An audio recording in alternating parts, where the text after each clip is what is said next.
یہ جو دین پر چلتے ہیں نا، ان کو اسلام و دین وقت کا پابند بنا دیتا ہے۔ سبحان اللہ۔ ارے جتنی بھی ٹائم مینجمنٹ پر ہم ڈسکشن سنتے ہیں نا، اگر ان کو اسلام و دین کے جو پرنسپلز ہیں، اصول ہیں، جو عبادات کے اسکیڈول ہے، اگر اس کے پر پراپرلی عمل کر رہے ہوتے ہیں نا، تو وہ آٹومیٹیکلی یہ جو اسلام و دین کے جو اصول ہیں، جو ورشپ پہ جو عبادات ہے، یہ ہمیں باقاعدہ ایک ٹائم اسکیڈول کے ساتھ لے کر چل رہے ہوتے ہیں، اور اسی کے اندر بندہ بالکل دوڑ کا کام کر رہا ہوتا ہے کہ میری نماز نہ چلی جائے، میری جماعت نہ چلی جائے، میرا روزہ ضائع نہ ہو جائے، میرا زکوٰۃ کا وقت اوپر چلا گیا تب میں گناہگار ہو جاؤں گا کہ میرے زکوٰۃ مجھ پر فرض ہے، جس دن فرض ہو رہی ہے اس کے لیٹ کروں گا تب میں مطلب کہ گناہگار ہو جاؤں گا۔ فطرے کا بھی ایک وقت ہے کہ بھئی یہاں سے یہاں تک فطرہ، مطلب آپ اگر صاحب نصاب ہیں یا جو بھی اس کی شرائط ہوتی ہیں تو فطرہ آپ پر واجب ہو جاتا ہے۔ اگر پورے دین کو اگر ہم ڈسکس کرتے ہیں تو اس میں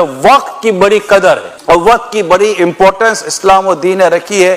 اللہ پاک سورہ مومنون میں ارشاد فرماتا ہے وَالَّذِينَ هُمْ عَنِ اللَّغْوِ مُعْرِضُونَ، اور وہ جو بےہودہ بات کی طرف التفات نہیں کرتے، فضول باتوں میں وقت ضائع نہیں کرتے، دیکھتے ہی نہیں ہیں۔ یہ خلاصہ ہے اس آیت کریمہ کا سورہ مومنون کے اندر۔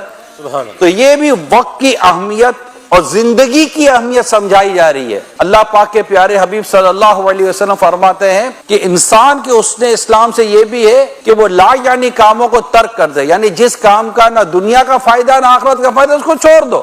یہ ٹائم مینجمنٹ ہے، وقت کی امپورٹنس ہے، وقت کی اہمیت ہے۔ حدیث پاک میں آتا ہے کہ مصروفیت سے پہلے فرصت کو غنیمت جانو، وقت کی امپورٹنس ہے۔ بڑھاپے سے پہلے جوانی کو غنیمت جانو، ہے نا، موت سے پہلے زندگی کو غنیمت جانو۔ یہ کتنی امپورٹنس بیان کی جا رہی ہے۔ اللہ پاک ہمیں عمل کی